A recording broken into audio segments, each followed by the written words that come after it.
వరంగల్ జిల్లా నర్సంపేటలో RTC driver Shankar Goud ఆత్మహత్యాయత్నం చేశాడు. ఒంటిపై పెట్రోల్ పోసుకుని ఆత్మహత్యాయత్నం చేశాడు. వెంటనే స్పందించిన స్థానికులు మంటలు ఆర్పే ప్రయత్నం చేశారు.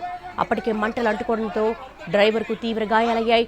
బాధితుడు నర్సంపేటలో డ్రైవర్గా పనిచేస్తున్నట్టుగా తెలుస్తోంది. ఆయన 2 రోజులుగా ధర్నాలో పాల్గొన్నారు. వరంగల్ జిల్లా నర్సంపేటలో ఆర్టీసీ డ్రైవర్ శంకర్ పెట్రోల్ పోసుకుని నిప్పంటించుకున్నాడు. దీంతో తీవ్ర గాయాలు కావడంతో సమీపంలోని ప్రభుత్వ ఆసుపత్రికి తరలించారు శంకర్ గౌడ్ని. వరంగల్ జిల్లా నర్సంపేటలో ఆర్టీసీ డ్రైవర్ శంకర్ గౌడ్ ఆత్మహత్యాయత్నం తీవ్ర విషాదానికి దారితీసింది. ఒంటిపై పెట్రోల్ పోసుకుని ఆత్మహత్యాయత్నం చేశాడు. వెంటనే స్పందించిన స్థానికులు మంటలు ఆర్పే ప్రయత్నం చేశారు. అప్పటికే మంటలు అంటుకోవడంతో డ్రైవర్కు తీవ్ర గాయాలయ్యాయి. బాధితుడు నర్సంపేటలో డ్రైవర్గా పనిచేస్తున్నట్టుగా తెలుస్తోంది. ఆయన 2 రోజులుగా ఆర్టీసీ సమ్మెలో పాల్గొన్నారు.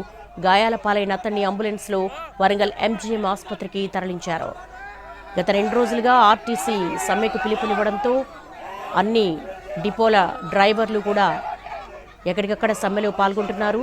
తమ డిమాండ్ల సాధన కోసం ప్రభుత్వంతో ఒక దఫా చర్చలు కూడా జరిగాయి. అయితే చర్చలు విఫలం కావడంతో ఆర్టీసీ సమ్మెకు పిలుపునిచ్చింది. దీంతో ఆర్టీసీ కార్మికులందరూ కూడా సమ్మెలో పాల్గొంటున్నారు. గత 2 రోజులుగా కూడా ధర్నా చేస్తున్నారు. తమ డిమాండ్ల సాధన కోసం ప్రభుత్వం దిగిరావాలంటూ కూడా వీళ్ళందరూ కూడా ప్లకార్డులు, బ్యానర్లు పట్టుకొని డిపోలకే పరిమితమయ్యారు. ధర్నాలు నిర్వహిస్తున్నారు. నిన్న ప్రైవేటు బస్సులను నడపాలని ప్రభుత్వం ఆదేశించడంతో పోలీసుల ఆధ్వర్యంలో ప్రైవేటు బస్సులు నడిపేందుకు ముందుకొస్తే కూడా ఒక డ్రైవర్ పోలీసు ఎస్ఐ కాళ్లు పట్టుకొని తమ సమ్మెకు సహకరించాలంటూ కూడా దయనీయంగా వేడుకొన్నాడు. ఇలాంటి దృశ్యాలన్నీ కూడా ఆర్టీసీ సమ్మెలో మనకు కనపడుతున్నాయి. ఈరోజు డ్రైవర్ పెట్రోల్ పోసుకొని నిప్పంటించుకున్న దృశ్యాలు మనం చూస్తున్నాము.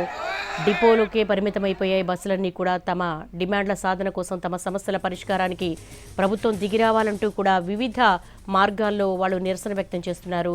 ఈ నేపథ్యంలో విషాదం చోటు చేసుకుంది.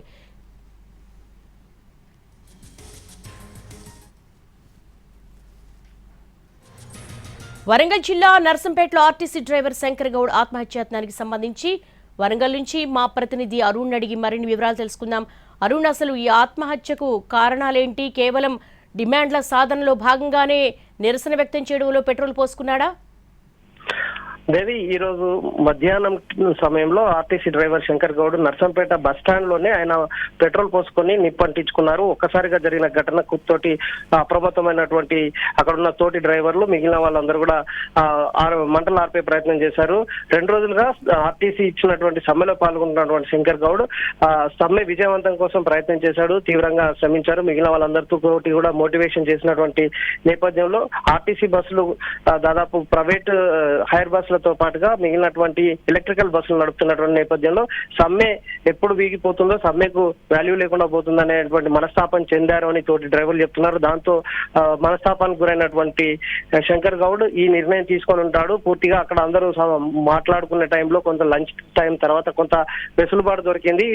ఎవరు కూడా ఆర్టీసీ డ్రైవర్లందరూ కొంత రిలాక్స్ అయిన టైంలో సడన్ గా బస్ స్టాండ్ లోనే ఆయన పెట్రోల్ పోసుకొని తగలబెట్టుకోవడం వల్ల అతను ఆత్మహత్య యత్నానికి ప్రయత్నం చేస్తారని కూడా ఎవరు ఊహించని సిచ్యువేషన్ లో సడన్ గా తన దగ్గర ఉన్నటువంటి బాటిల్లో తీసుకొచ్చుకున్నటువంటి పెట్రోల్ మీద తలుకొని, పెట్రోల్ డీజిల్ మీద తలుకొని నేరుగా నిప్పు పెట్టుకోవడం వల్ల తల భాగము తర్వాత డ్రెస్ మీద పూర్తిగా కాలిపోయింది. వెంటనే అక్కడ ఉన్నటువంటి స్థానిక డ్రైవర్లు, తోటి డ్రైవర్లు డ్రెస్ ఇప్పేసి ఆయన మీద నీళ్లు చల్లి వెంటనే ఎంజిఎం కు తరలిస్తున్నారు. ఈ ఘటనకు సంబంధించినటువంటి షాకింగ్ లో అటు తోటి డ్రైవర్లతో పాటు మిగిలిన వాళ్ళు ఉన్నారు. ఇప్పుడిప్పుడే బయటికి సమాచారం అందింది. ఆర్టీసీ డ్రైవర్ మనస్తాపంతో ఆ సమ్మె ఫెయిల్ అయిపోతుందనే ఆ బాధతో ఆత్మహత్య యత్నం చేసుకున్నారన్న సమాచారం మేరకు ఒక్కసారిగా ఉమ్మడి వరంగల్ జిల్లాలోని 9 డిపోలకి ఆర్టీసీ కార్మికులందరికీ కూడా సమాచారం వెళ్ళింది. దీంతో all right Arun, thank you.